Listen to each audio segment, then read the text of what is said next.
Well, a few minutes Phil, early. I don't know Right, what start this recording. meeting, so So you're going to miss the Yes. sexuality part then. probably. Yeah. All right, I'll just cut to the chase. Love this song. Egalitarianism yeah, we'll just leave it at that.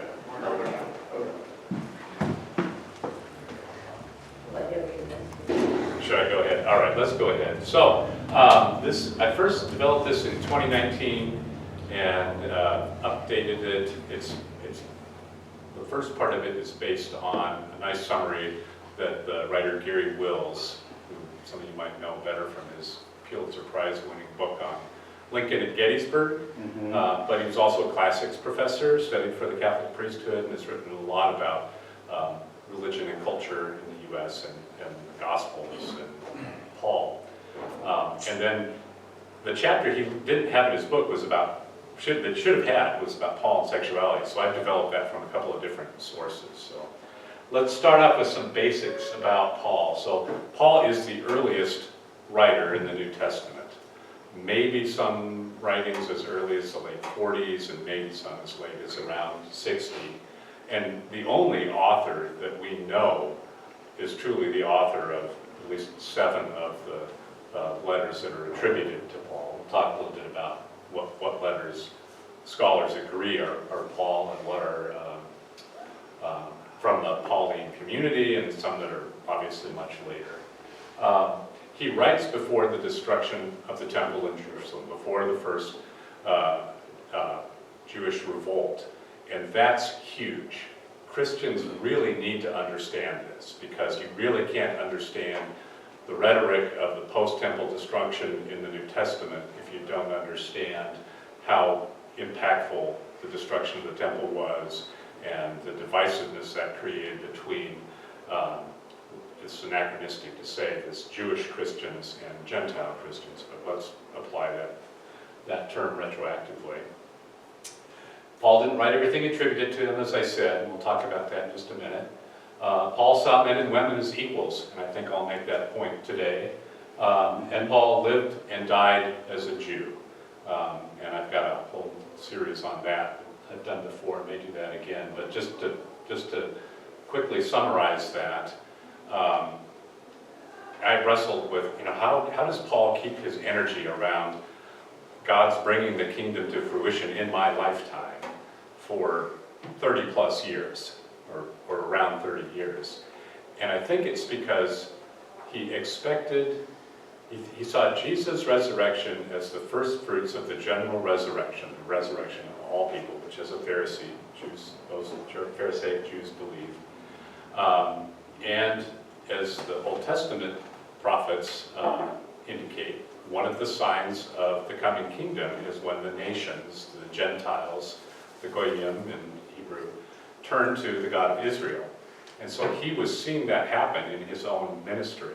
And I think probably thought this was miraculous and a sign of the end times, and his energy around seeing that come to fruition is what fueled him, kept him going for even 30 years. Other people might say, geez, 30 years and it hasn't come yet. Maybe it's not coming.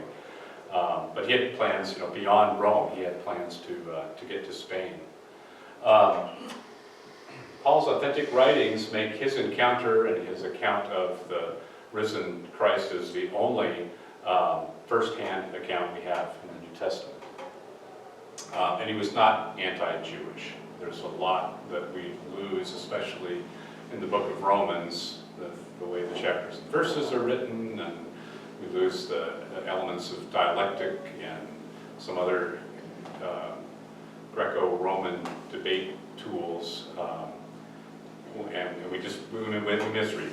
There's a whole presentation on that we should do too. So I'm just going to go through the Pauline writings because it becomes relevant when we talk about interpolations and imposters, I guess. So the real Paul, in what scholars think the chronological order would be the first letter to the Thessalonians, Galatians, Philippians, Philemon or Philemon, however you want to pronounce that, 1 Corinthians, 2 Corinthians, and Romans.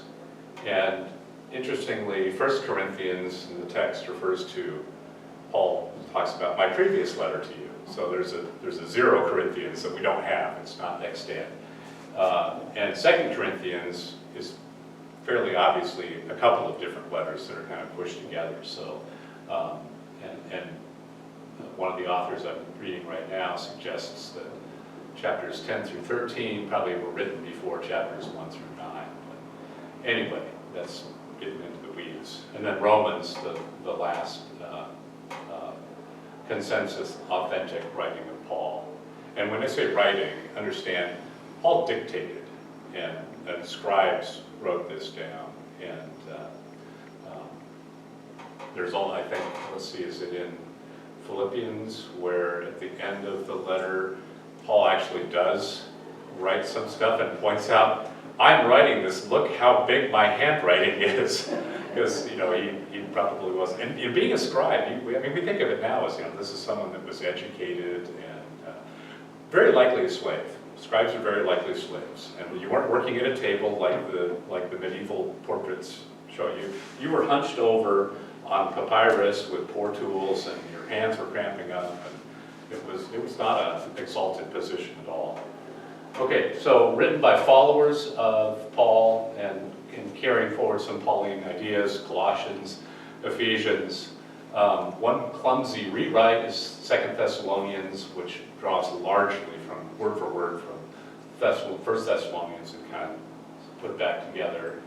And then things that are not from Paul's position and can be demonstrated to include ideas in church hierarchy that developed much after Paul's time would be Titus and 1st and 2nd Timothy. Timeline-wise, I don't agree with everything on this timeline, but it's pretty close, I think. So maybe in somewhere between 6 and maybe 4 Common Era, Jesus is born. We do know Herod the Great died then, so Jesus crucified somewhere in 30 to 33 Common Era. And scholars think that Paul's vision experience of the risen Jesus was maybe 3 years after that. And then somewhere around 50, Paul's first letter, and maybe later at the end of that decade, the last letter, the letter to the Romans. And then popular tradition has Paul and Peter both killed in Rome. There's a late 1st century letter called First Clement by Clement of Alexandria that states that Paul did get to the ends of the world, and that would have been Spain from the viewpoint of the Mediterranean world. I like to hope that maybe that really happened, but we don't have any evidence. It'd be great if some papyrus showed up somewhere that had some indication that might have happened, but we don't know. So, okay, so with that background, let's talk about Paul and women. Let's talk about Junia first, who is referred to in end of Romans. She's identified as an apostle, and later church fathers even devoted a liturgy to her. And she was represented a very common male, female, evangelical team that were probably active in the first century. And remember, well, let me maybe point out, the community in Rome was not founded by Paul.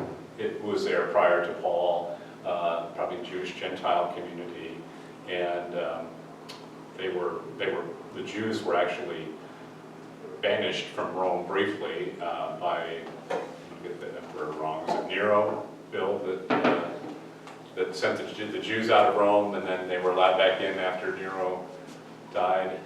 I don't know. He was the first persecution.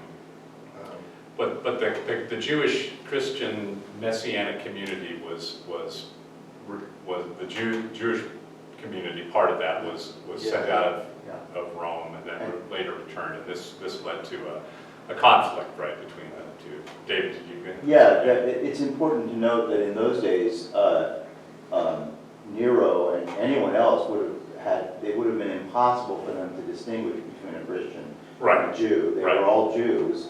And Nero kicked the Jews out and blamed the fires in Rome on the Jews was, Yeah, was of yeah. course not Yeah, good. the controversy that he cited was some character named Christus, which is a mispronunciation of Christos, the anointed one. So they were at some argument on Christus, and that's it. You Jews have to leave. So Junia and Andronicus were exiled from that community, and we learn at the end of Romans go back there. By about the end of the 9th century, a woman apostle was unthinkable.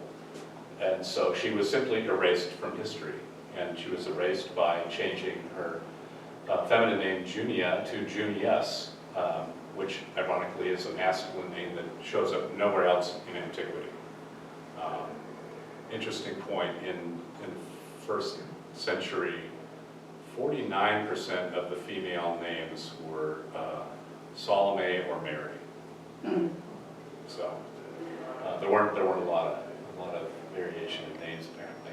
So here's how the different translations treat this female name Junia. The English Standard Version gives a footnote that it might have been Junius.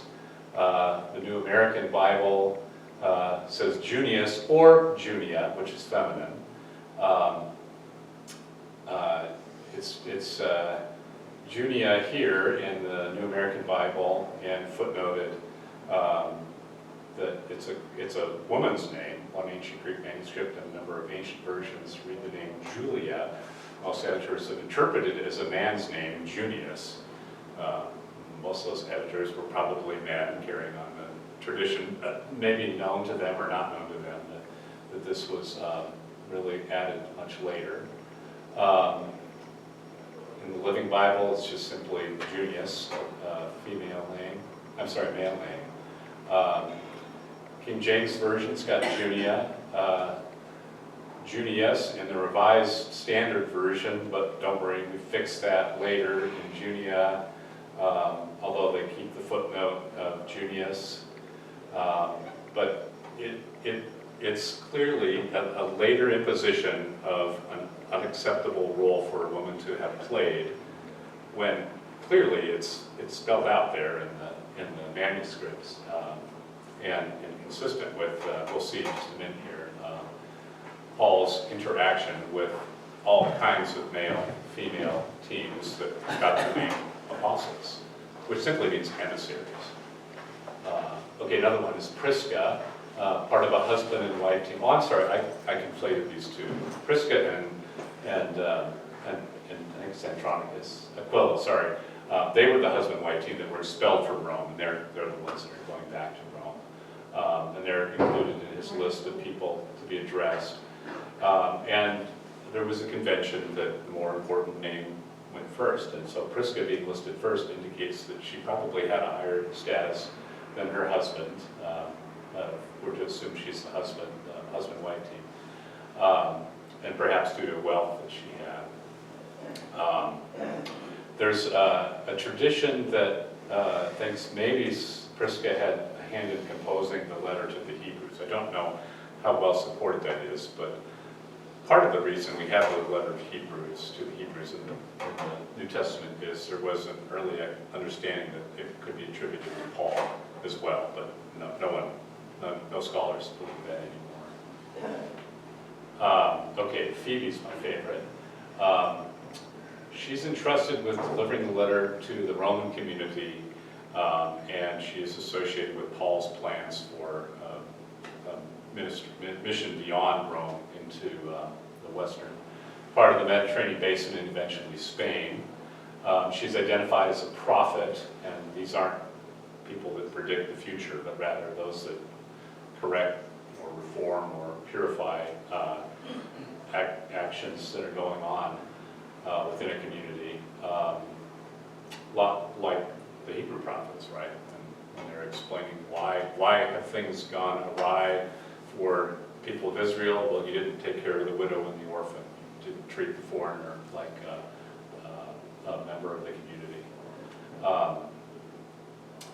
The other community members that Paul identifies, Chloe and Lydia. So you can see and we haven't even gotten to the long list, but there's a lot of women that are very active and named. If you get your name in the scripture, that's significant. There's a lot of unnamed characters in the New Testament. So to be named and to be a woman and to be in Paul's orbit is significant. So where does Paul get the misogynist reputation? Where does that come from? Two things.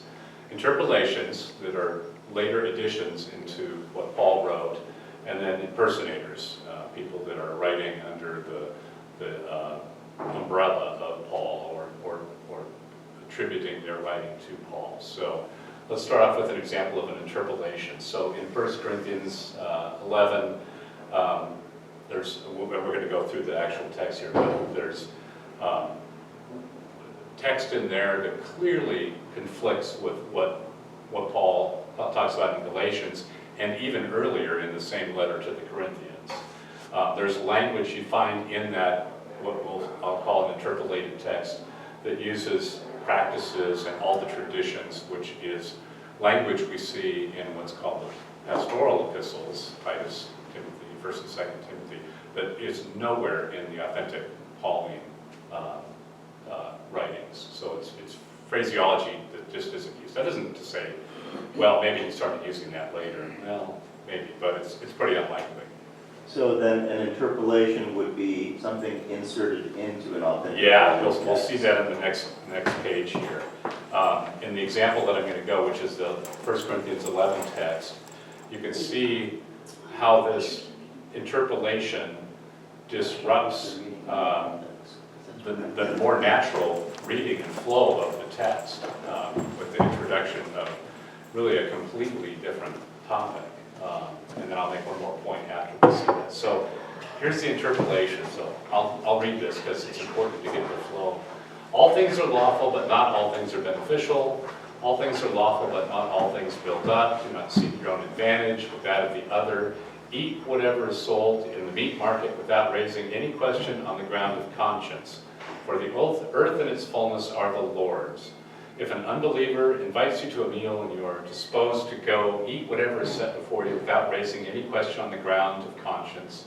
But if someone says to you, this has been offered in sacrifice, then do not eat it out of consideration for the one who informed you and for the sake of conscience. I mean the other's conscience, not your own. For why should my liberty be subject to the judgment of someone else's conscience? If I partake with thankfulness, why should I be denounced because of that for which I give thanks? So whether you eat or drink or whatever you do, do everything for the glory of God. Give no offense to Jews or to Greeks or to the church of God, just as I try to please everyone in everything I do, not seeking my own advantage, but that of the many, so that they may all be saved. Be imitators of me as I am of Christ. So what's he talking about here? He's talking about food sacrificed to idols, eating in a communal setting where you may be with Gentiles that are accustomed to eating food. And if you went to the meat market, oftentimes, your only choice of meat might have been meat that was sacrificed to the local god. Interestingly, one of the Roman allowances for Jews was that they could have their own meat markets. They accommodated, out of respect for the history of Judaism, the Jewish practice of having their own meat prepared, in following essentially a kosher manner. So the text, I think, naturally continues on. Now, in the following instructions, I do not commend you, because when you come together, it is not for the better, but for the worse. For, to begin with, when you come together as a church, I hear there are divisions among you, and to some extent I believe it. Indeed, there have to be factions among you, for only so will it become clear among you you are genuine. When you come together, it is not really to eat the Lord's Supper, for when the time comes to eat, each of you goes ahead with your own supper, and one goes hungry, and another becomes drunk. What? Do you not have homes to eat and drink in, or do you show contempt for the church of God and humiliate those who have nothing? What should I say to you? Should I commend you? In this matter, I do not commend you. So he's still talking about the community coming together around a meal. So it seems like natural, talking about how to deal with food that was potentially sacrificed to idols, and now about how to, not turn this into a drunken feast. So the suggested interpolation is this text in red that again has the traditions language and interrupts the flow. It's not about food at all. I commend you because you remember me and everything and maintain the traditions just as I hand them on to you. But I want you to understand that Christ is the head of every man, and the husband is the head of his wife, and God is the head of Christ. Any man who prays or prophesies with something on his head disgraces his head, but any woman who prays or prophesies with her head unveiled disgraces her head. It is one and the same thing as having her head shaved. For if a woman will not veil herself, then she should cut off her hair. But it is disgraceful for a woman to have her hair cut off or be shaved. She should wear a veil, for a man ought not to have his head veiled, since this is the image and reflection of God. But woman is the reflection of man. Indeed, man is not made from woman, but woman from man. Neither was man created for the sake of woman, but woman for the sake of man. For this reason, a woman ought to have a symbol of authority on her head because of the angels. Nevertheless, in the Lord, woman is not independent of man, or man independent of woman. For just as woman came from man, so man comes through woman. But all things come from God. Judge for yourself. Is it proper for a woman to pray to God with her head unveiled? Does nature itself teach you that if a man wears long hair, it is degrading to him? But if a woman has long hair, it is her glory, for her hair is given to her for a covering. But if anyone is disposed to be contentious, we have no such custom, nor do the churches of God. Okay, what the heck? It really interrupts the flow of things, right? I mean, and it's got the different language. It's really quite different, and I think even in Greek it appears more jarring.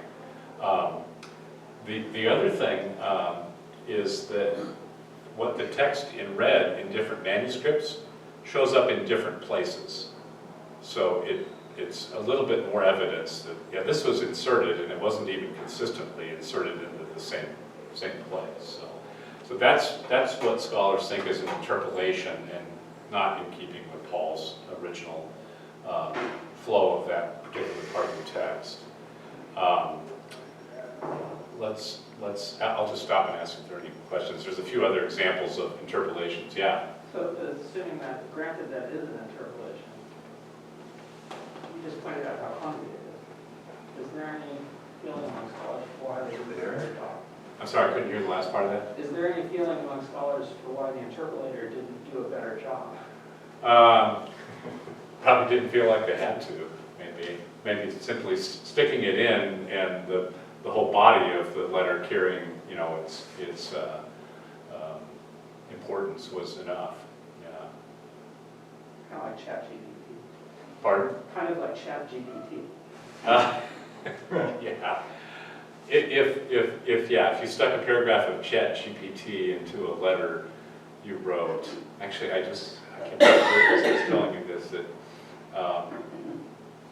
somebody used ChatGPT to write a letter to their dying father, and it was read to the father, and the father said, that person didn't write that, recognized it. So, okay, so let's talk about impersonators. So the church of the late 1st century, following the temple destruction, was seeking to really accommodate this typical position of women within the Greco-Roman world. And part of this is related to divisions that are now beginning to grow between what would have been the Jewish Christian communities, and again, that's anachronistic to say. Not sure what the right term would be, but the term Christian really didn't even begin to be applied until early in the 2nd century. But there were two distinct groups. There were Jews who saw Jesus as the Messiah, and the fulfillment of the promise to the Jews was the turning of the Gentiles to the Jewish God, and this would bring around the kingdom of God. And then there were Gentiles who were very attracted, and especially with the missionary work of Paul, creating a pathway for Gentiles to become parts of the community. Oh, I saw. and follow not all of the rules. They didn't have to convert to Judaism, which for men was good news, because circumcision was a part of the mark of being Jewish. You did have to turn away from idols and other gods. You did have to reform your sexual behavior and some other behaviors that were offensive to Judaism. But the destruction of the temple, the revolt of the Jews, created a lot of discomfort within these two different communities. And how do you, and we see it, in fact, Bill's presentation using John Dominic Crossan's Parables books really showed how, I think it was especially in the Gospel of Luke, Luke becomes much more accommodating of the innocence of the Romans in the death of Jesus, and that's probably an accommodation of, hey, this community wants to continue to be a community within the Roman Empire. We need to somehow disassociate ourselves from the Jews that revolted against the Roman Empire, and yet we still are a part of this Jewish tradition that's, we think is the fulfillment of Judaism and the Messiah. So part of the way to do that was to become more accommodating of more Greco-Roman practices, which would have subjugated women's roles. So the pastoral epistles are where we start to see that becoming more dominant in the church. So this is another interpolation, and you'll see that it really echoes the later impostor, if you will.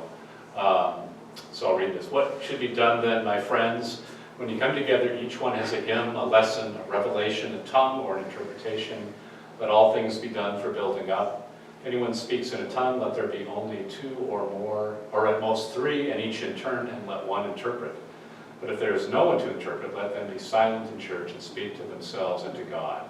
Let 2 or 3 prophets speak, and let the others weigh what is said. If a revelation is made to someone else sitting nearby, let the first person be silent. For you can all prophesy one by one, so that all may learn and all be encouraged. And the spirits of prophets are subject to the prophets, for God is a God not of disorder, but of peace.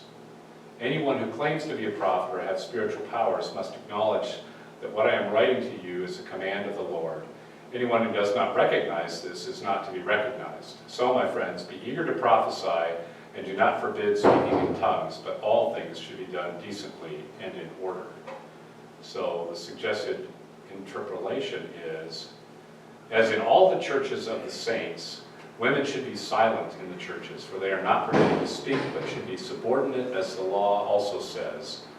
If there is anything they desire to know, let them ask their husbands at home, for it is shameful for a woman to speak in church. Or did the word of God originate with you, or are you the only ones it has reached? We go to Timothy, which is probably written 50 to 60 years later. Let a woman learn in silence and with full submission. I permit no woman to teach or to have authority over a man. She is to keep silent. A lot of parallels there that just, one, interrupt the flow. And again, this is another interpolation that in different manuscripts shows up in different places. So someone, I think later, probably felt like, well, we got to show them that we know how to keep women in their place, and we're going to put that on the lips of Paul. And even as we make the whole letter to Timothy, we're going to attribute that to Paul. Paul did have some thoughts about marriage. Was he married? We don't know. Most men of his age would have been married at the time, most Jewish men. He may have had a wife, she may have died. Maybe she was a non-believer and they were separated, or maybe he was just never married. Paul is silent on that. The Acts of the Apostles doesn't give us any insight to that. Most of the emissaries, the apostles, and other communities later were married and they traveled with their wives, as Paul identifies when he's talking about his traveling companions. And in later writings, in the later tradition of the church, it was expected that, it was expected of the office of bishop that you would be once married. That was normal. Paul goes out of his way to emphasize that his teachings on marriage are his and not the Lord's, because he's going to contradict what Jesus says about marriage, or divorce specifically. And it's important to realize that Paul's opposition to marriage is eschatological. His sense is, the kingdom is coming so quickly, don't even bother, you don't need to get married. And this wasn't focused on men or women alone, but both. But if you're inflamed by passion, it's better to be married than to give in to your passions. So, his expectation that the kingdom of God was at hand and coming was really what fueled his opposition to marriage. It's like, don't bother. It's just there's not going to be time. But don't, And it's ironic if all these couples that are emissaries with him, carrying the message to the different churches throughout Asia Minor, were married. Presumably they were married prior to that, and he wasn't telling them not to remain married, but wasn't encouraging marriage of people that weren't married. Despite his own personal marriage preference, there were lots of couples that were obviously married. Prisca went to prison with him.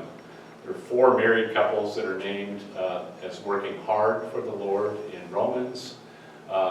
He has 2 others in Philippians. I love these names, Euodia and Syntyche. If we had 2 cats, I think I would have named them. It was a debate between that and Abelard and Heloise. But Phoebe, he refers to as his protectress. Another one he refers to like his mother. 10 women are identified that he wants to help take this message to Spain. And he identifies the woman he knows as both. One woman as an apostle and one woman as a deacon. And he knows of 2 women leaders in Philippi that are actually his rivals. And there were different rival Jewish Christian movements. A lot of Paul's letters are about trying to discredit his rivals. Apollos is one of them, where he's that branch of the movement was saying that no, you do have to become Jewish, fully Jewish. You have to convert. And Paul was saying no. The death and resurrection of Jesus, the faith of Jesus, is sufficient for the Gentiles. That's all they need to turn to the God of Israel. Well, plus stop worshiping idols and stop some of your strange, what Paul thought was strange sexual behavior. Like I said, most of this chapter, this presentation came from a chapter in Gary Will's book, and he has this terrific quote I just saw that put up. Later misogyny of the Christian church would never have occurred if the spirit of Paul had continued in them. There's an ancient, what's the term I'm looking for, the mosaic, right? That's depicting, pretty early in the church's history, female leaders. And of course, there's our own beloved Catherine Jefferts Shorey, whose lounge we're sitting in, her picture on the wall right over there. I think she's the first female Anglican prelate, right? Head of one of the churches in the Anglican community. Okay, so I hope that Charlotte Hedrick will be at the next one, because I want to redeem Paul for Charlotte. She's down on Paul. Okay, what about Paul? What does he have to say about? And again, this is anachronistic. Heterosexuality and homosexuality. Those are concepts that really are late 19th century, and to say that was, to suggest that the first century world understood sexual orientation is anachronistic, but we're sort of stuck with those terms to describe that now. So let's unpack that a little bit. So with respect to heterosexuality, again, Paul's emphasis is, hey, this is my teaching, not the Lord's, but don't get married. Again, his opposition is the kingdom is coming. There's really no time. Both men and women this applies to, but again, if you're inflamed by passion, it's better that you be married. But he has a remarkably egalitarian suggestion for married couples in Corinthians. The wife has no right over her own body. It is the husband who has them. In the same way, the husband has no right over his body. The wife has them. Which I'd be curious to know more context for that. But it's remarkably egalitarian, isn't it? Right? And that's really the extent of it. I mean, it doesn't get much more into it. The marriage, the suggestion not to get married is again based on the eschatological expectation, but better to be married. And then I think the suggestion in a marriage relationship is egalitarian. Okay, so I'll apologize for the graphic, but it makes a point. Homosexuality in the Greco-Roman world was not uncommon. It wasn't perceived as strange or unusual. Paul's much more nuanced about this. His ban on homosexual behavior is essentially a restatement of the ban in Leviticus related to purity and worship in the temple. And it was a way that, throughout the history of the people of Israel, to differentiate themselves from most of their neighbors, and certainly during the Greco-Roman world. And again, almost what we now call homosexuality was very common in the Roman Empire. This new book I just got a couple weeks ago about Paul by a scholar named E.P. Sanders had a whole appendix on homosexuality in the Greco-Roman world, and it was very common. No one really thought it unusual that a man might be attracted to a man or a woman. Now there were certainly abuses of that. I think that's where Paul really heads with his opposition to it. But there's only 2 references in Paul's authentic letters to that behavior. One's in Romans and one's in Corinthians. And in Romans, I'm not going to read the whole thing. The verse, starting at verse 24, well, no, let's read the whole thing. I think the context is important. For the wrath of God is revealed from heaven against all ungodliness and wickedness of those who by their wickedness suppress the truth. For what can be known about God is plain to them because God has shown it to them.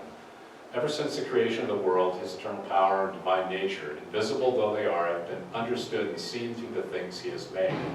So they are without excuse. And the they that is being referred to here is Gentiles, who, by observing nature can see God's work at hand.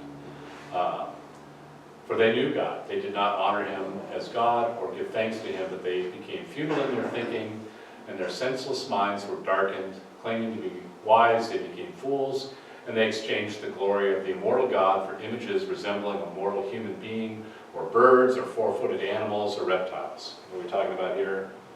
Idolatry, right? Making an idol of your God. Therefore, God gave them up in the lusts of their hearts to impurity, to the degrading of their bodies among themselves, because they exchanged the truth about God for a lie and worshipped and served the creature rather than the Creator, who is blessed forever. Amen. For this reason, God gave them up to degrading passions. Their women exchanged natural intercourse for unnatural, and in the same way also the men, giving up natural intercourse with women, they were consumed with passion for one another. Men committed shameless acts with men and received in their own persons the due penalty for their error.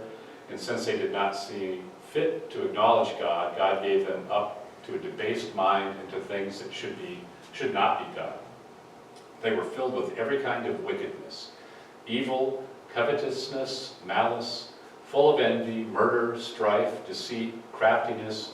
They are gossips, slanderers, God-haters, insolent, haughty, boastful, inventors of evil, rebellious towards parents, foolish, faithless, heartless, ruthless.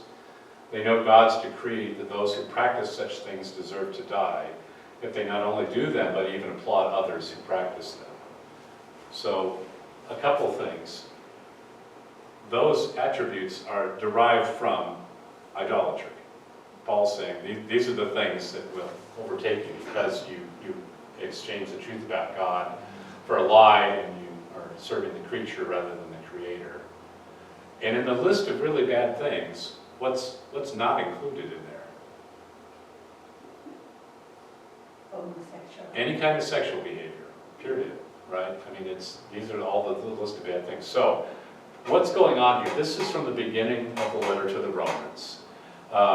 He's addressing both Jewish and Gentile community in Rome, and he's using, this is a part of a much bigger debate, dialectic technique.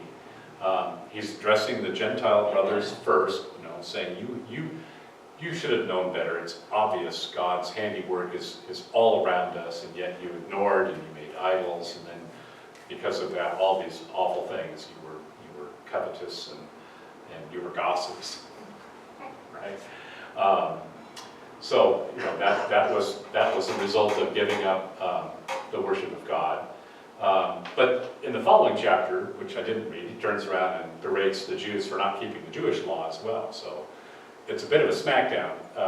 He's playing to the Jewish audience who's going, yeah, you nailed those Gentiles. That's exactly how they are. And then Paul turns and says, Jewish brothers, you're no better because you don't fall. And so his point here is that all have fallen short and need the Messiah. So what do we do about the text? He calls the actions impure, degrading, unnatural, which are all similar to the language in Leviticus.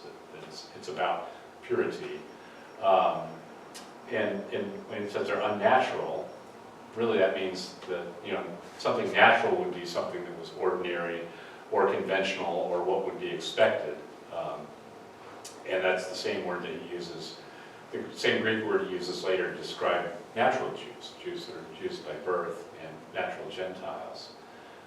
So unnatural is simply the unexpected, the unconventional, or out of the ordinary. And again, that really long list of bad things doesn't include any kind of sexual behavior, natural or otherwise, from there.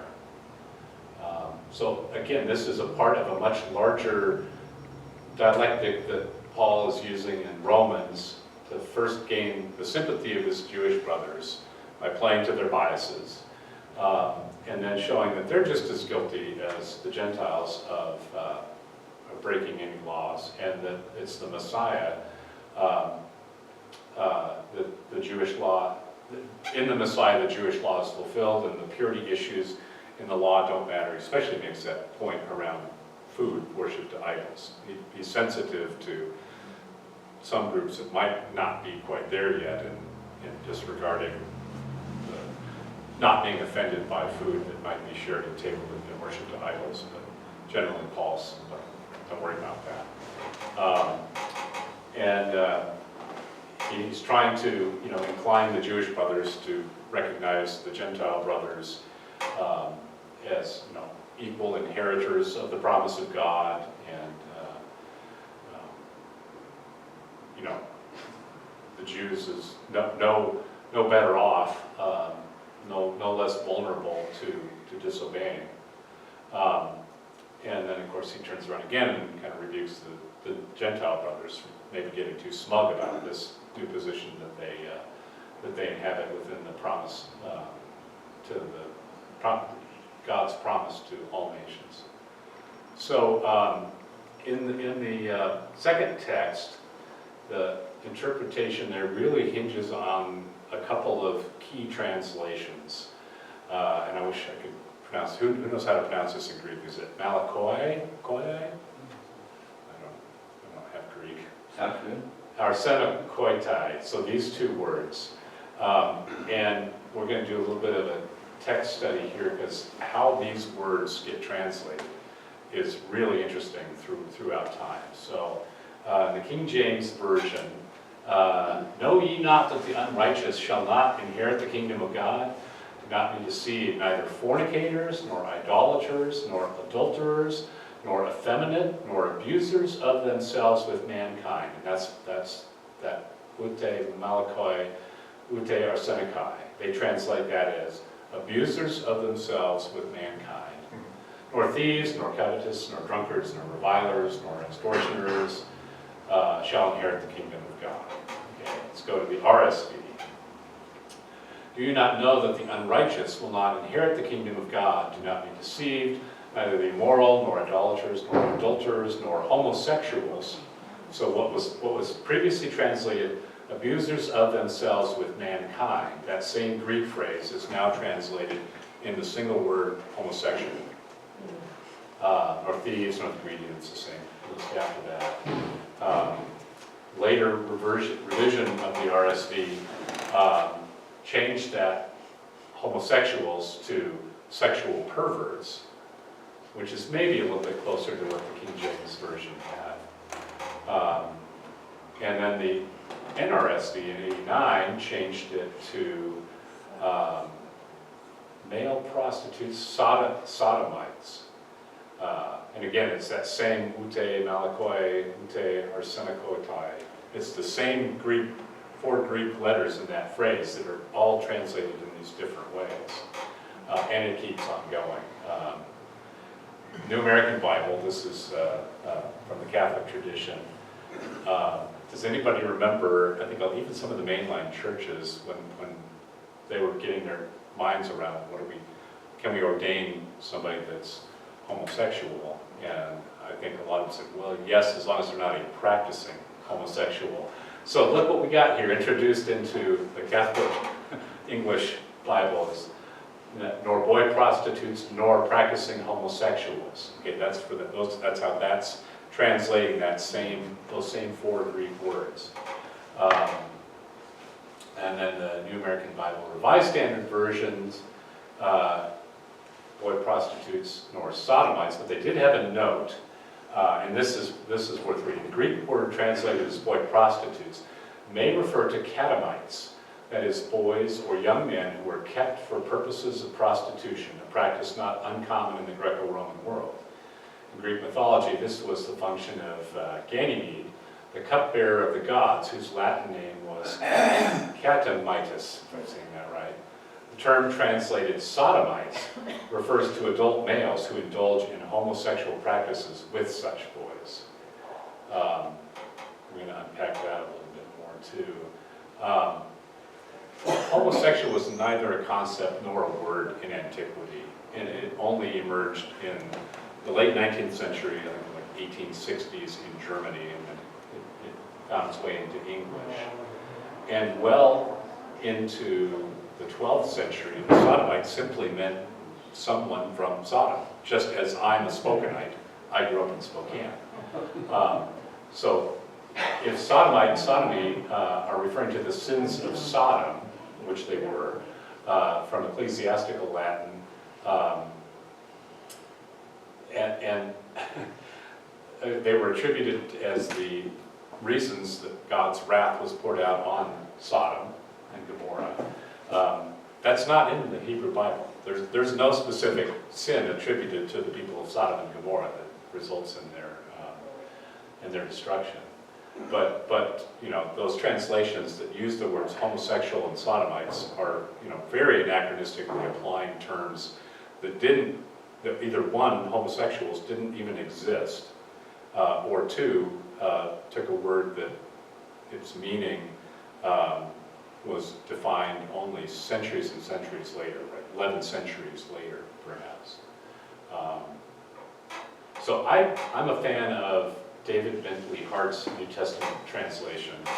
He's very, very interesting. He's very dedicated to following the Greek, and you need a dictionary sometimes with this guy. Or do you not know that the unjust will not inherit God's kingdom?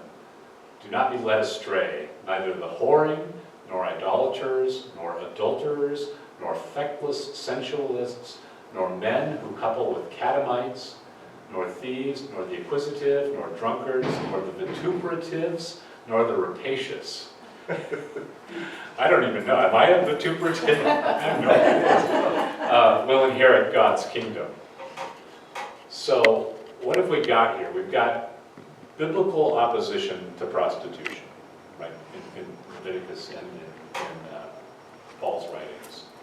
And we have the biblical opposition to the abuse of sexuality, an abusive relationship. And across the board in sexual matters, the Bible really calls for mutual respect, caring, and responsible sharing. In other words, love. Sorry, my last slide disappeared. Love. Yeah, in other words, love. Bill was telling me about a presentation that I haven't watched yet on YouTube, but what was the title of Hamer's, one of his recent presentations?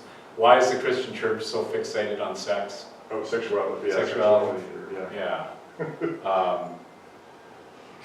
I think, for the Jews, there was a way to differentiate themselves from their neighbors, right? And that just got carried through the tradition. And I think for Paul, it probably was the abusive relationships. But I think the tradition, we need to own that background, but move beyond that. And that's the end of my presentation. Any comments or questions? I'll ask, who would they think put in some of the what they consider the interloper texts? Or Oh, the interpolations? or, Yeah, we'll never know, right? It was, it could have been a scribe, it could have been, I don't know that we'll ever know, right? And one of the pieces of research I didn't do before today, but I want to do is, when we were talking about the creation of the Bible in English, we knew there were 5,000 manuscripts of New Testament words, and I wanted to find out how many of those 5,000 are of Paul's letters. yeah. Not that would have the answer, but Well, it'd be interesting to know when those were added in terms of. yeah. Well, I think one of the clues is the comparison of the Timothy language with that second interpolation. And I think we've got a sense that Timothy was probably late first century or maybe even early first century. So that would put it probably 50-ish years after Paul would have dictated the letters. Like about the time of the Gospels then. Yeah.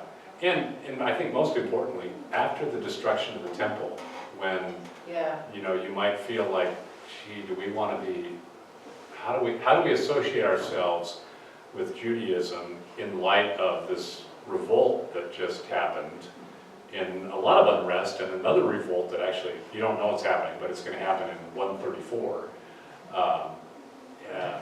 I think it must have just created a lot of dis-ease within this community of Gentile and Jewish followers of the Messiah. It just had to be very, very disruptive.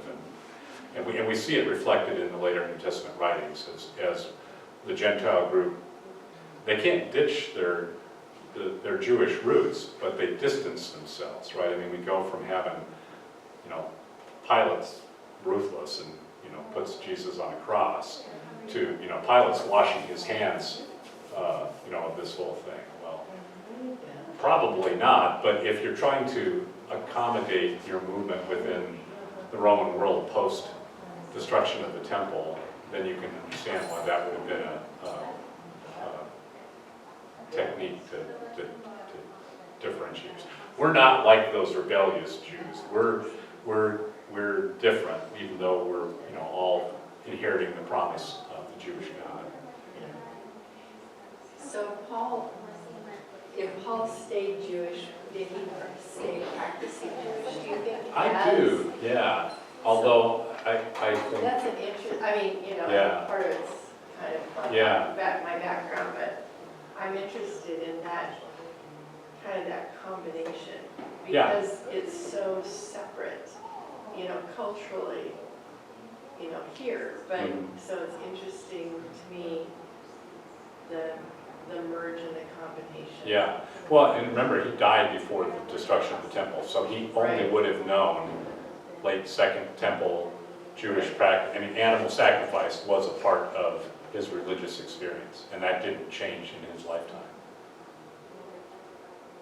Yeah, that's really interesting. Yeah, and for Jesus too, right? I mean, the expectation, when Jesus, You went to a the. couple times oh yeah, and in the first part of Acts, where did the apostles meet? They're all worshiping the temple and teaching in the temple. They go to Jerusalem. The movement goes from Galilee to Jerusalem in Acts. Yeah. I mean, that's just interesting to me.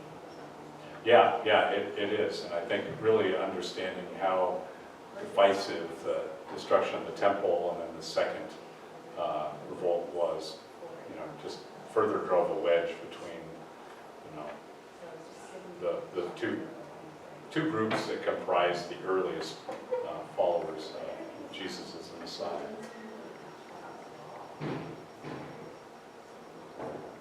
Paul would have made a great politician for today. Yeah, we should do a little bit of exploration. When we talk about Phoebe she's charged with taking the letter to the Romans, right, which would have been read at the community. And I'd like to think that maybe she even was one to read it, which would be remarkable because there's this kind of this debate scene, and I can picture someone that really understood that delivering that and standing here to be one character and then standing over here to physically demonstrate, okay, then here's the response to that accusation, and get back, oh, by no means. What do you mean then? And this kind of this whole back and forth that this is this dialectic, and with our Bibles written like phone books with chapters and verses in the wrong places, you lose that. You don't realize that, oh, there's a made-up character here who's asking these questions and challenging, and Paul is answering the debate question for the benefit of the audience, but we lose that.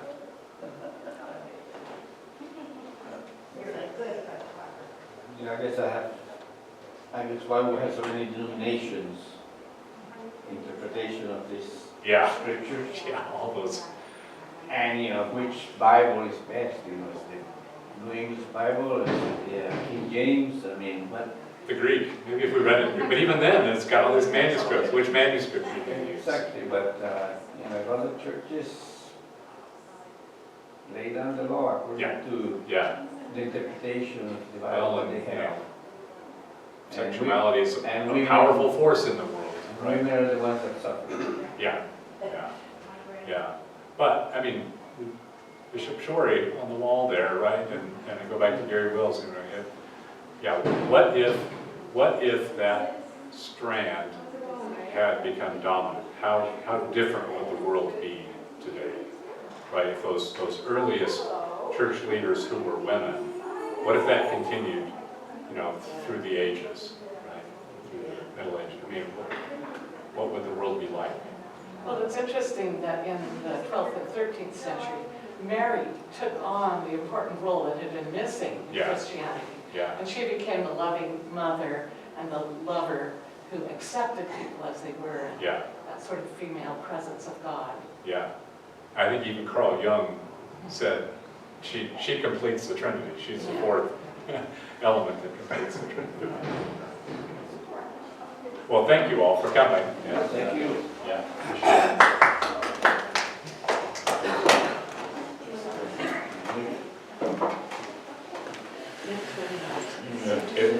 I think this is one I need to do about every 4 years. Because there's always a new group, and it's just such an important topic. But the one I really enjoyed, he's retired now, but he was a New Testament professor in Texas, Michael White. And in fact, he was one of the guys on the PBS series from Jesus to Christ, it's called, along with Paul Frederickson, Dominic Ross. Anyway, he gave a presentation at the Episcopal Church, and it's available, I think, at some point too. And that's where I got some of this stuff, like, only really German psychology kind of came up with this word to describe a same-sex orientation, right, which just was never really a thing. I mean, it was a thing, but it never was named or understood. And also, traced the application of the word sodomite to, Yeah, and I think that it turns on the took on a meaning, and up to that point, it's I been, mean, I think, yeah, and that's hospitable. yeah, that was it. The charge was in hospitality, which was a big thing. I've gone back and read, like, when they first kind of started, I went back and really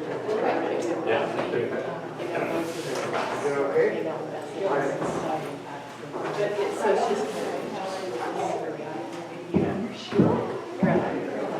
that's a big, yeah. Greta, or she'll answer to Gretchen too. I will, I'm gonna use that bottle of wine for dinner. Oh, good. We can Do sell. you remember which one it was? I can't remember which one. I don't know, I mean, it'll be fine. But I was gonna tell you, you've done a really good job this year, having a variety of topics. Oh, great. Really interesting things with adult education. Would you be interested in helping plan stuff in the future? Maybe, but I'm actually going to go and help with transportation for my grandson for high school next year. Where? Well, it'll either be Wisconsin or upstate New Oh, York. okay, so you're gonna be away for a while. I'm gonna be away. I'll come back and do my doctor appointments and, stuff like that, but it's just not going well. And so, anyway, that's kind of the plan right now. I still have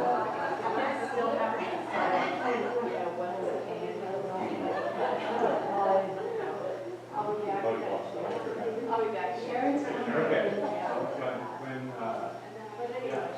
When you're back, it's a fun trip of planning. We have a good time planning. Maybe just to be more. Cool.